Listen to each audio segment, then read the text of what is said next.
এই অধিকার কাউকে দেওয়া হয় নাই যে ইসলাম নিয়ে মুসলমানকে নিয়ে ছিনিমিনি খেলবে।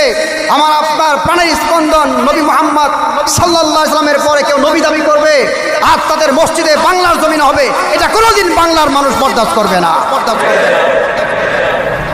কিন্তু সরকার নিশ্চুপ, ভারতে, পাকিস্তানে, সব জায়গাতে এই গোলাম আহমদ কাদিয়ানীর অনুসারীদেরকে অমুসলিম রাষ্ট্রীয়ভাবে ঘোষণা করা হয়েছে।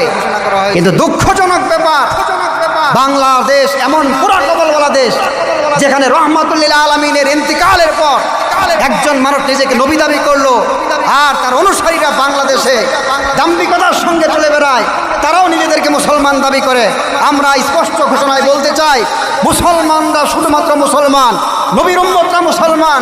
নবীর পরে যদি কোনো মানুষ নবী দাবি করে সেও কাফের, তাকে যদি কেউ নবী বলে স্বীকার করে সেও কাফের। তাকে যদি নবী বলে স্বীকার করার পর কোনো মানুষ তাদেরকে সাহায্য সহযোগিতা করে আর বলে তারাও একটা ধর্মের লোক, তারাও মুসলমান, সেই লোকটাও কাফের। সমস্ত ওলামায়ে কেরাম একমত কথা বলেন, ঠিক কিনা? এটা গুরুত্বপূর্ণ বিষয়। হিন্দুদেরকে নিয়ে আমাদের কোনো মাতামাত নাই, কারণ তারা তাদের ধর্ম পালন করছে, আমাদের ধর্মে তারা আঘাত করছে না।